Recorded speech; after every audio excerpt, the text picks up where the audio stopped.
Hello, everyone. I'm Brian. Welcome back. Let's go ahead and continue. The mirror, the vast mirror of consciousness, mirror and reflections. You put a mirror here, you will see the entire hall and all the people, everybody reflected in the mirror. The lake and the trees and the sky and birds reflected in the lake. We'll bring it into play here. Notice one thing first. The mirror is the ground, the basis, the support of all these reflections.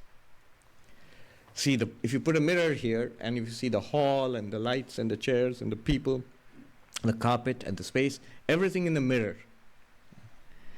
Now this reflection depends entirely on the mirror. Take the mirror away, reflection will go away. The ground of that reflection is the mirror. In the same way, the ground, the basis, the support of this experienced universe is consciousness. The ground, the basis, the support of this universe is you as consciousness. The lake example. The basis of the reflections in the lake, the trees you see there, the brilliant sky you see there, the hills you see there, reflected in the lake. The basis of all that is the water of the lake. And if you remove the lake, if there's no water, if it dries up, no reflection. The dream universe, the entire basis of all the people in the dream, the places you visited in the dream, whatever was the experience in the dream, the basis is the dreaming mind. If that mind wakes up, no more dream.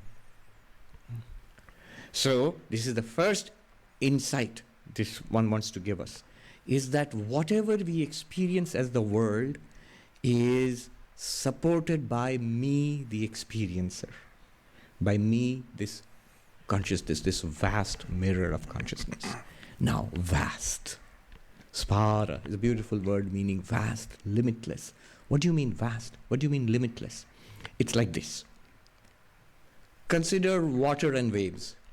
So if you see waves in the lake or in the ocean out there, thousands of waves, and in one sense, the waves all seem distinct from each other. You can say, look at that big wave, look at that very distant wave, look at that little wave, look at that wave which is breaking into surf on the shore. So we can talk about different waves.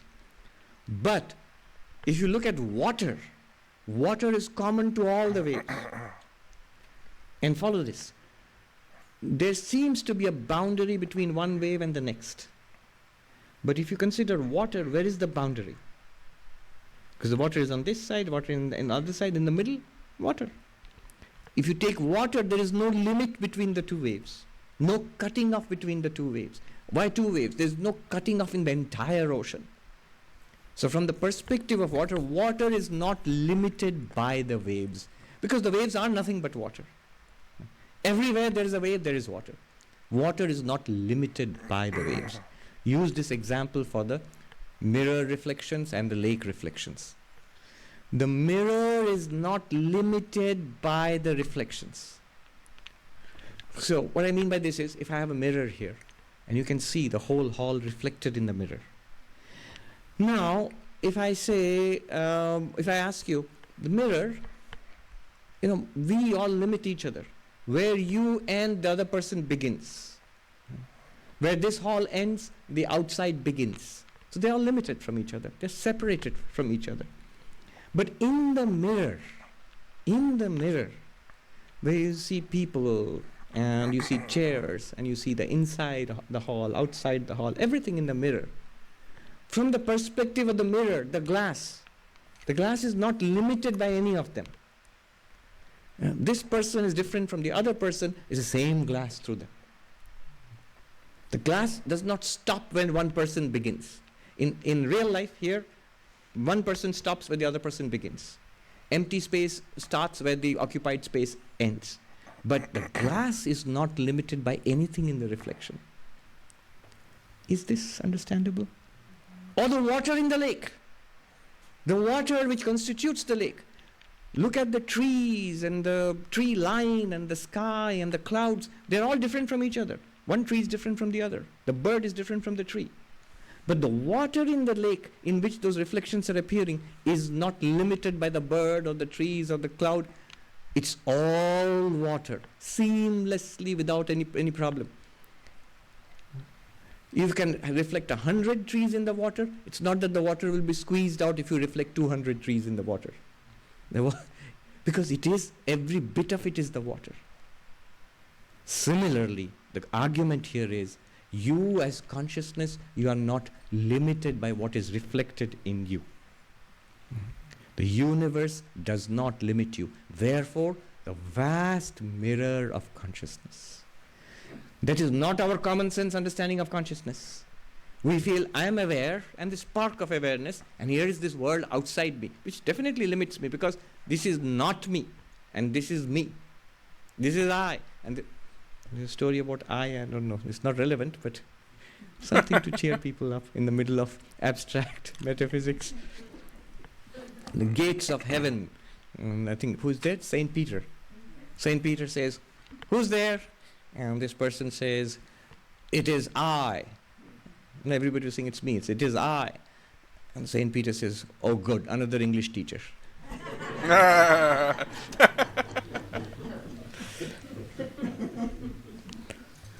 The vast mirror of consciousness, vast in the sense it's not limited by anything that appears in consciousness. In life here, we seem to be different from each other. Is it getting a little warm, tad warm in here? Can switch on the fans for a short while? No? Some of you seem to be... that fan there. Yes. Just for a short while. If you start feeling cold, we can switch it off again. Because people looking a little not so conscious anymore. So, this is the first thing to realize, that the mirror is the basis, the support of the reflections. And the mirror is not limited by the reflections. The water is the basis, the support of all the trees and everything reflected in the water. Similarly, you, the consciousness, you are the basis, the support of this universe. We are not a tiny little thing separated from the universe, observing, like peeping and observing into the universe. No, the entire universe is appearing in us. You are the basis of this universe. Let's go a little deeper. Notice another thing about the reflections in the mirror and the reflections in the lake. In the mirror, when you see people and streets and cars and trees, there really aren't people and streets and cars and trees. It's just glass. It's just a mirror. Really, it's a mirror. It looks like people. It looks like, and they do people things, cars do car things, and streets do street things. One of our Swamis, Ashokanandaji, once was giving a talk. This universe, it's consciousness acting as a table, consciousness acting as a chair. And somebody said, if it's really consciousness, why don't you move a little bit? That would be bad acting.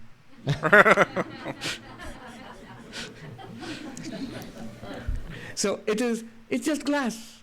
And if you look in the mirror, in the lake, if you see trees and clouds and birds flying around in the reflection in the lake, if you touch them, you won't touch a tree or a cloud or a bird.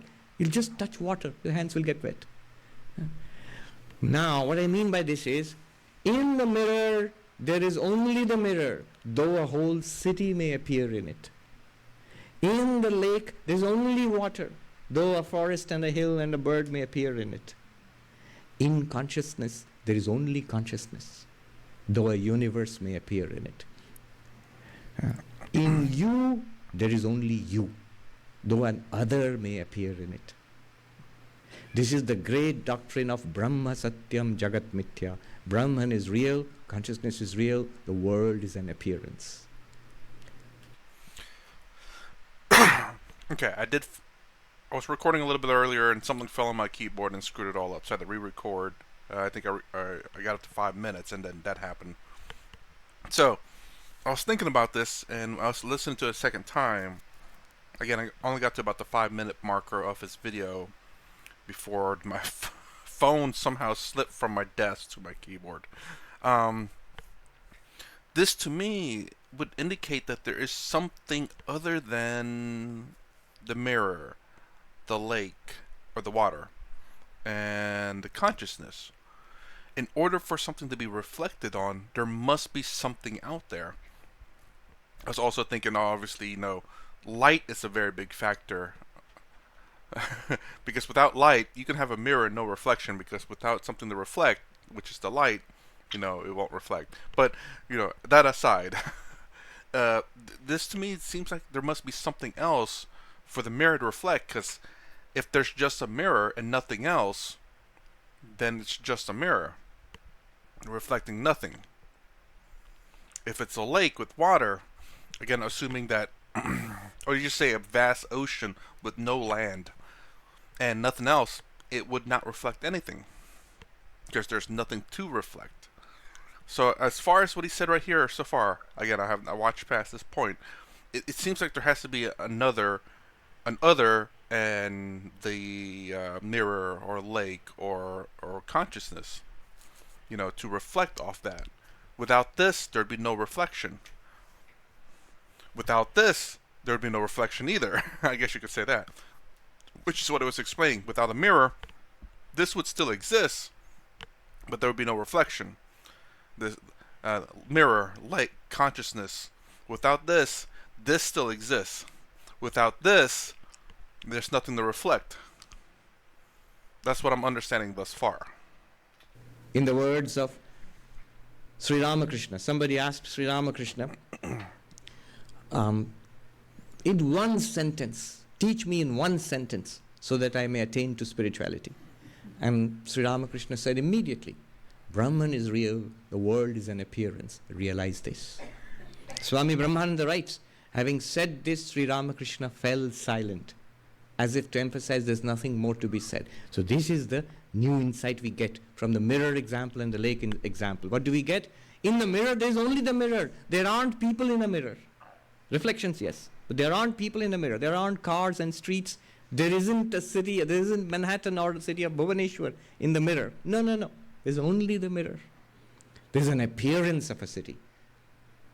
Consciousness is real. The world is an appearance in consciousness. And this, I forgot to say this part. He just brought it up for me. And the reason why I can believe this is the sheer fact that when we experience something through our five senses, we see an image, and it gets reflected in our light. We get reflected in our eyes. That image, those light particles that reflect off red, blue, green, yellow, magenta, etc. Our light has been transported to our eyes, and that light, that information of the red or the information of the green, the reflected information that goes into our eyes, gets turned into a signal, which then goes to our brain, and then our consciousness. Oh, that's my coughing gum, or coughing candy. I just crunched. The signal goes into our brain, and our consciousness becomes aware of it. The way I look at it, as in that signal gets manifest in our consciousness. That's the only way. Consciousness doesn't have eyes. Consciousness doesn't have the senses. So, in order to consciousness to be aware of it, again, I could be wrong on this one, so don't take it as fact. Don't ever take anything I say as fact. Is that it must manifest in consciousness for us to know what it is. So, in order for us to see blue, it must manifest as blue in our consciousness, but the information comes from our senses. Now, all our consciousness just makes it aware. Your brain and all that kind of, I guess, grabs that information and translate that information for our consciousness to be aware of it. I've not thought this too much. I mean, I have a little bit, but it's just a sure fact that I say that it must manifest in our consciousness for it to be aware of it, because our consciousness doesn't look, it doesn't touch, it doesn't smell, it doesn't see. So it's only itself that it's only aware of what I guess it manifests. I don't know if that's the right word or right way to explain it, but that's the reason why, in my view, that everything is consciousness, because without it, if it never manifests in your consciousness, well, you would never be aware of it, because it's not in your consciousness. For me to be aware of this pen again, that I'm touching it, I'm feeling it, I'm seeing it, and it's that signal's being transported through my body into my brain and my consciousness, in a sense. Maybe manifesting is not the right word, but it's being aware of my consciousness. Is being aware of my consciousness. I'm trying to think of the right phrase to say it. Is being brought forth to my consciousness, so that my consciousness be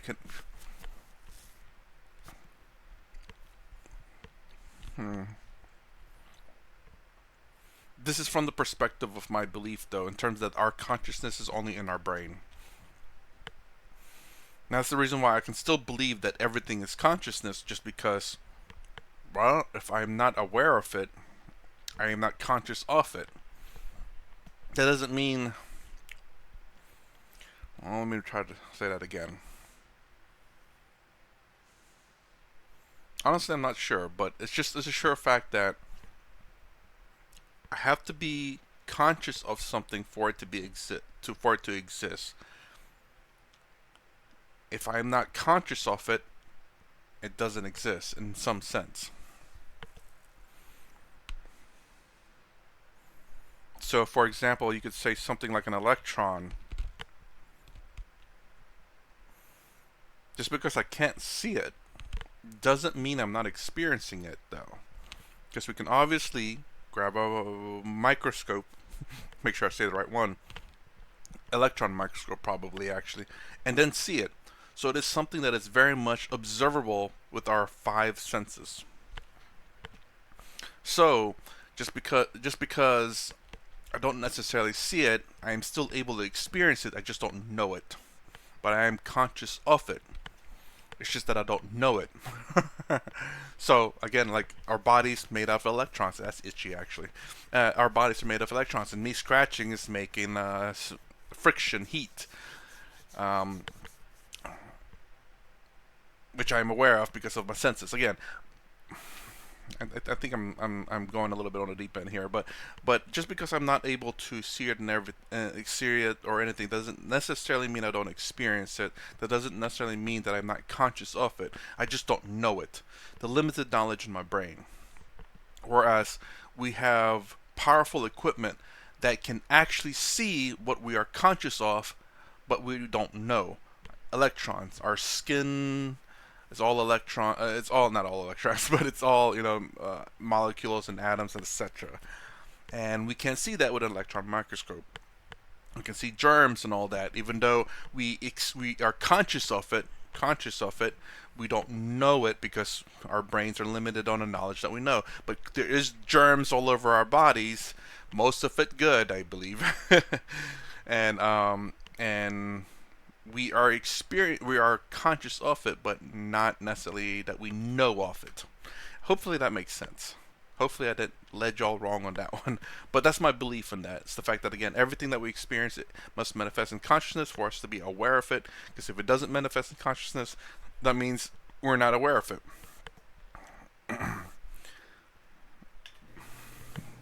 You are real, the world is an appearance in you. In the words of the idealist British philosopher Bradley, who said,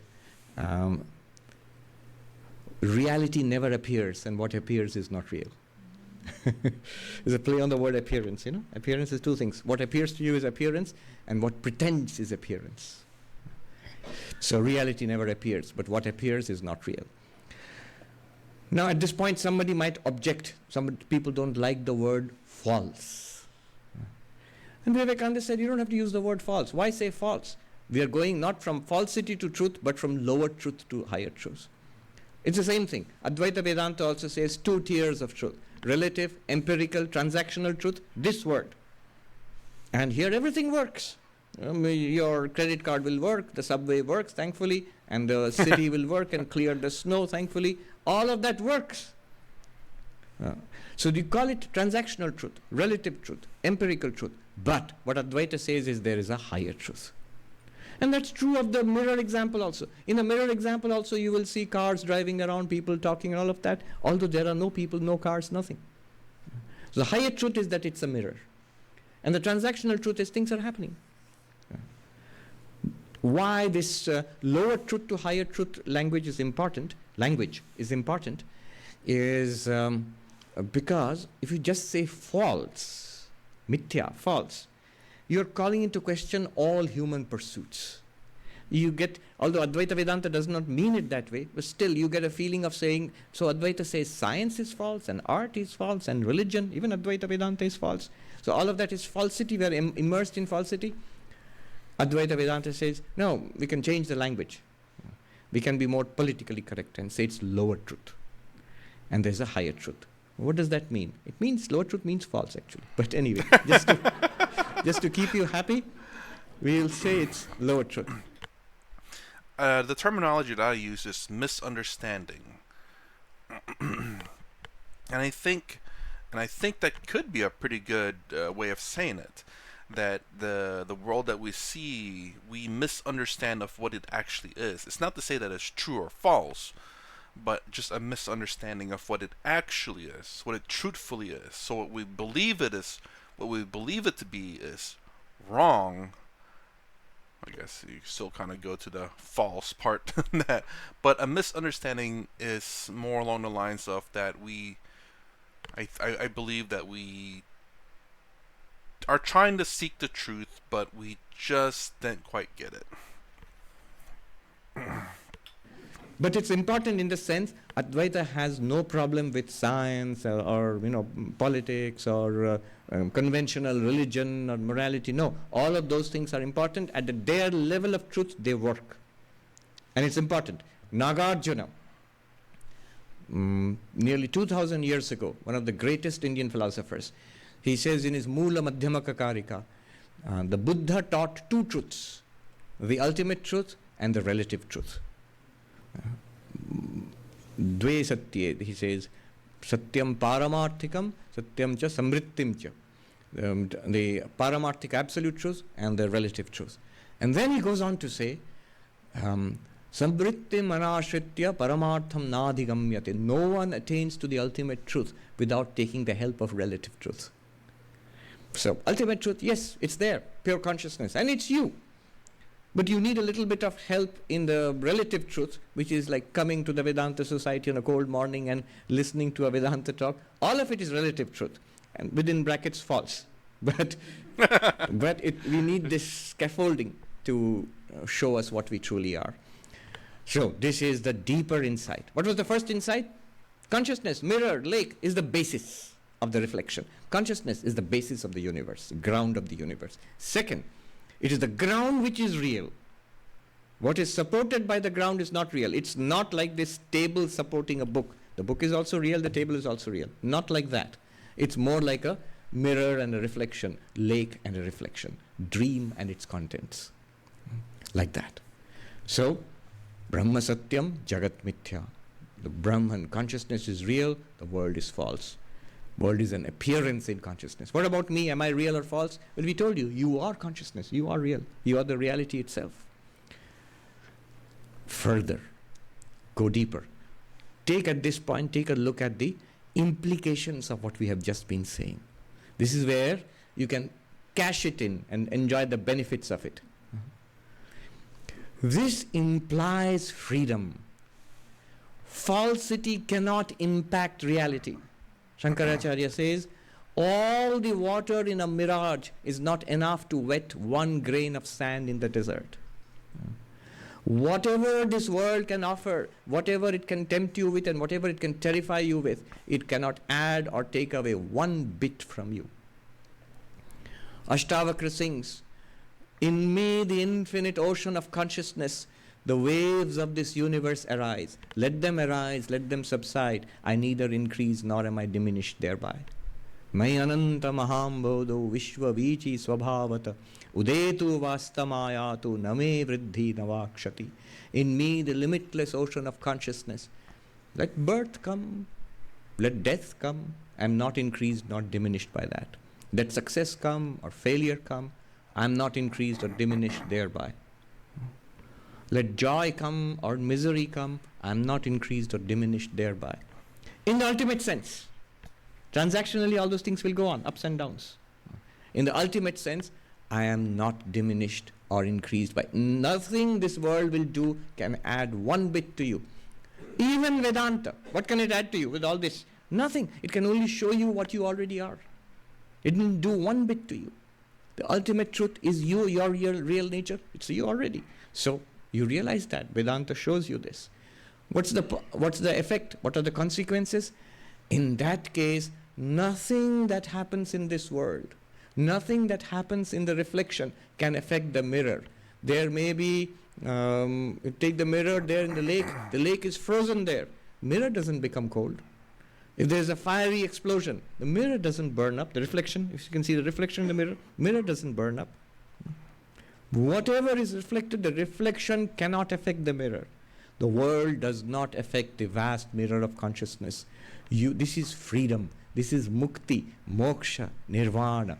While experiencing the world with its display of the world is there. Summer has gone and now winter has come. You, the consciousness in which this is appearing, is exactly the same. You are neither very hot in summer nor very cold in winter. Consciousness is free. Childhood, middle age, old age, body. I see the tree reflected in full bloom in the water. When you see the water, the glorious display of the tree. When you see there, if you go to pluck one flower, you will not get anything. Water only. And the same tree in winter is a mass of sticks. All leaves have fallen. If you go to touch that and feel bad for that reflection, no, it's the same water. Youth has gone away. Old age will come. There will be wrinkles and the body will slow down. Why? Even the mind may slow down as the brain slows down. You are absolutely fine. And not as a matter of rhetoric, not as a matter of positive thinking. As a fact, you have to see this is also appearing in the vast lake of consciousness, which everybody is. We are that same one vast lake of consciousness. You are free of the travails of the body. You are free of the travails of the mind. The mind may kick up a storm. Unhappiness, depression, restlessness.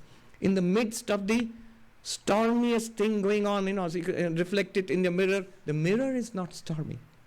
The mirror is perfectly all right. The dream example which Shankaracharya speaks about in the Dakshinamurti Stotra. What happens when we snap out of a nightmare and we say, oh, thank God it was a dream.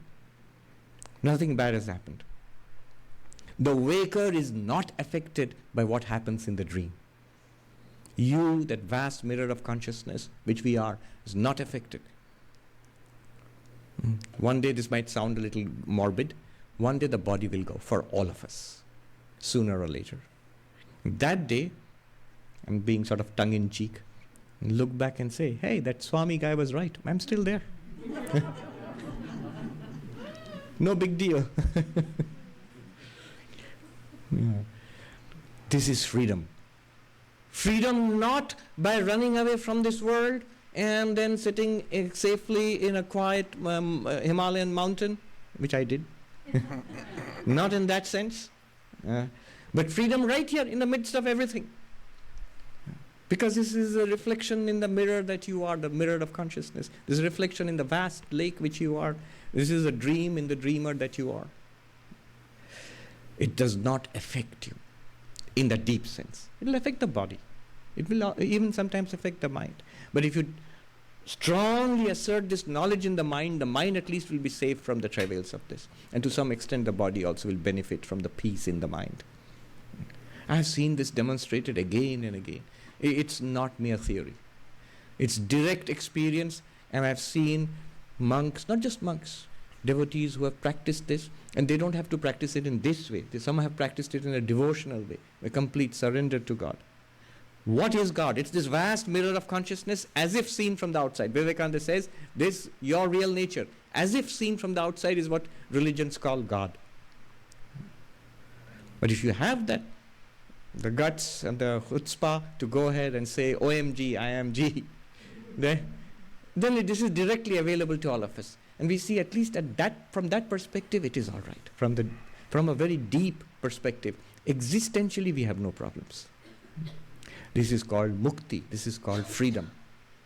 In the most restless mind, the most peaceful mind, same vast mirror of consciousness. The most depressed mind, the pain of depression and unhappiness, the most relaxed and cheerful mind, same vast mirror of consciousness. If I were not the same vast mirror of consciousness, even the experience of depression would not have been possible. If I were not the same vast mirror of consciousness, even the cheerful, happy-go-lucky life wouldn't have been possible. I am that. Aham Brahmasmi, I am consciousness. One more point, and then I'll be done. You have to go even further. So these are the benefits which you enjoy. Take a look at the benefits. Take a look at yourself as the vast mirror of consciousness and notice everything that we experience in life is an appearance in this vast mirror of consciousness. And then look at the benefits. From the perspective of yourself as the vast mirror of consciousness, what problem do you have? Pain is in the body. Unhappiness in the mind. One monk told me a very wise thing. How do you apply Vedanta? He said, don't misplace things, O monk. Put things where they belong. In Hindi he said, Jo jahan ka cheez hai, usko wahin rehne do Mahatma ji. If there is pain, don't take it upon yourself. Don't say, oh, I am in so much pain. I am not in pain. I am the vast mirror of consciousness in which pain is being experienced. It's an appearance, which is literally true. Literally true. That's the actual accurate description. Is there pain by itself? Is there even I by myself and my pain by myself? No, it's all in consciousness. And that consciousness was never in pain. Pain. How can consciousness have pain? Consciousness can illumine the pain in the body. Desire and frustration. In the vast mirror of consciousness, this wave of desire arose and it was not fulfilled. There is a consequence reaction of frustration or anger or unhappiness. I am the same tranquil mirror of consciousness. Think about it this way. Forget the world for a moment. Drive away all worldly thoughts, all concern about the world, the people, about ourselves, about our own lives. Drive away all memories, forget what was there even 1 minute ago, the entire life, forget, complete amnesia. Then shut the senses. I'm not seeing, hearing, smelling, tasting, touching, anything. Absolute stillness. I'm still aware. And that awareness by itself, what does it need? Nothing. Without asking the mind, without asking memories, without asking the world, what does consciousness need? Nothing. What is consciousness afraid of? Without looking at the world, the mind, memory, senses, what is consciousness by itself afraid of? Nothing. What does it desire? Nothing. What are you waiting for as consciousness? Nothing. What problem do you have as consciousness? Nothing. Are you bored? No. No. Interesting. So, and this is just a thought experiment. But when you actually look and stay with it, you'll begin to see it's a fact, not a thought experiment. Beyond all thought, illumining all thoughts is that one consciousness. All right, one more last point, but it's a very important point. I'll say that and wrap up. All right, I'm going to pause it right there. So about the mirror reflection, the lake and stuff. I understand what he's saying now, actually.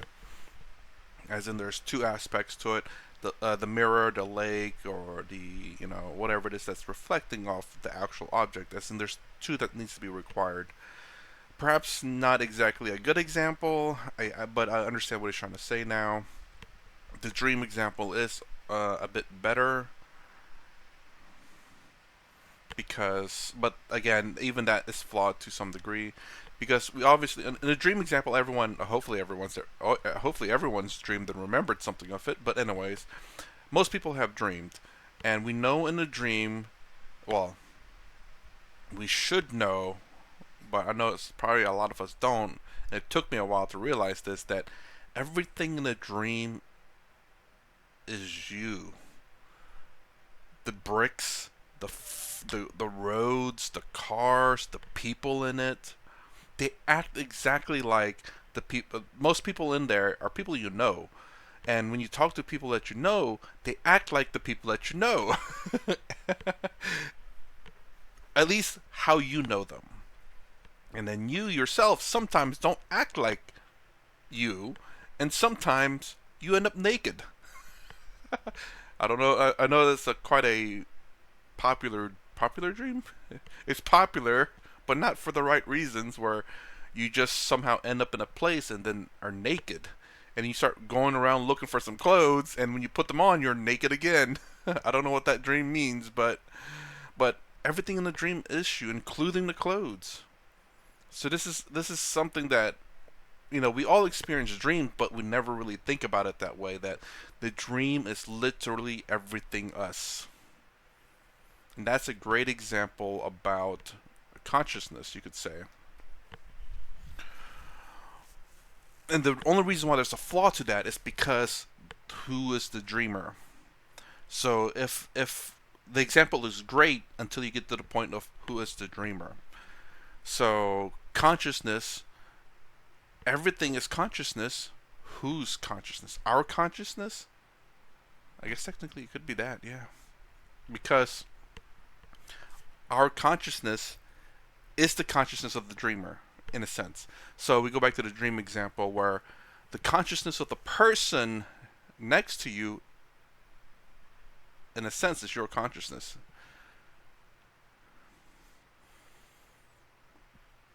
Well, not just the person next to you, but all the persons in there. They are able to do stuff. They're able to reply, and they're able to react to things. They're able to function like real people. Like real people in the world. But if you just think about it in a dream, they function and act like real people, think and thoughts and answer questions and react to the world. It seems like they're real people. They can think for themselves, they act upon themselves. Like they're real conscious people. And what consciousness do they have? Yours. So that's the reason why I really really like that dream example. It's very easy to explain, but when you start thinking about it a little bit, if you think about it just a little bit more about the problem being, well, who is the dreamer?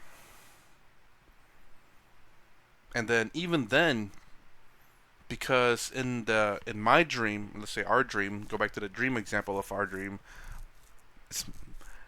In the dream, you think this is me, and this is my consciousness. Well, who's the dreamer? It's my what's the right word to say it? It is my consciousness. It is our consciousness because it is my consciousness in that dream. So everyone's consciousness is my consciousness. So the person, let's pretend that I'm in a dream world right now and I'm talking to this person. That person's consciousness is my consciousness. My consciousness is that person's consciousness. Our consciousness is our consciousness because it is literally our consciousness because we're in my dream. So that makes the dream, again, like I said, the dream example so perfect. Again, until you ask the question, well, who's the dreamer? But leaving that out aside, and that's the same thing with, I think what he's trying to say is the fact that, you have the mirror and then you have the object that it's reflecting. I think you're not supposed to necessarily see the object. You're supposed to be the mirror, and whatever is being shown in the mirror is false. It's not real because it's merely what is shown in the mirror, kind of like a television, I guess. That's the reason why it's a little bit flawed because when you think about a mirror, it has to reflect something in order for it to show anything. You can, yeah. Anyways, yeah, you have to have something to show it, and I don't think that's what he's really intending it to say. I think what he's really trying to get at is the sheer fact that the consciousness or the mirror itself is showing you things that are not really there because there's not really a person in that mirror. There's not really a tree in the mirror. There's not really the hallway or the building in that mirror. It's just a reflection, or it's just um, it's just I won't say a reflection because again that would indicate it's reflecting off another object, a separate object. It is an image. Image? it is just something that's being shown from a mirror. And I'm trying to think of another example that could be decent for it. I was thinking like TV, perhaps, but then you gotta ask your question: where's the radio signal coming from? But the movie theater actually is a pretty good one. But again, there's still two separate objects there. You have the the white screen and then the projector. The projector showing all these images on this blank screen. The blank screen never really changes, but there's something on the blank screen showing what's going on, which is not the blank screen. The reality is just a blank screen. So when you do examples like this, you kind of have to like dismiss a lot of things. And for example, like, I'm guessing again, let me know if I'm wrong. The mirror and the water pool reflection. There's a separate object, which is the thing that you have to suspend, because at that point you have the consciousness, which is supposed to be the mirror in the lake, and then the object itself, a real object that's being reflected. Then there's a separation between consciousness and the object, as in there's two realities there. And I know in terms of Vedanta that there's only one reality, which is consciousness and nothing else. So the tree or the person or the building is not really there. That's the reason why when I was talking about the mirror, it's not really reflecting off an object. It's just an image on the mirror. So like a TV would be the better example if you don't think about of how the broadcast is going in there, or the power or anything like that. It's just when you turn the channel, you watch like a war movie, or you can turn the channel, look at the weather channel. You turn the channel and watch the news. All this is happening, showing stuff, but it's let's say it's not really happening. But the TV itself is always a TV and nothing else, no matter what it shows. What you're viewing from the TV is just, how you can say, like information or just a show. You know, it's not real. What's real is the TV. What's being shown is fake. So like a movie or a TV show being shown on a TV. Don't tell me about the news or factual events that's going on around the world being shown on the TV. You can't say that's fake. But you get the point. You have to suspend certain things of reality to understand the example. Where when you turn on the TV, you just see fake shows and fake movies. Like hero movies and stuff like that. Anyways, hopefully I didn't confuse anyone. Jesus, I know I said a lot this video, quite a bit, and hopefully it made sense. Again, I don't sit there and watch this video and research anything. I try to react to it firsthand, and then except for this one, I had the first 5 minutes kind of screwed up because of something fell on my keyboard, and then try to think of things right away. I'm not. I'd say I'm decent at coming up things on the spot and thinking of things on the spot. But it'd be better to obviously in situations like these where you need really deep thoughts about stuff, you need to think about it. So and that's the reason why I say don't trust me, don't believe in me. Listen to what I say for sure and see if it makes sense.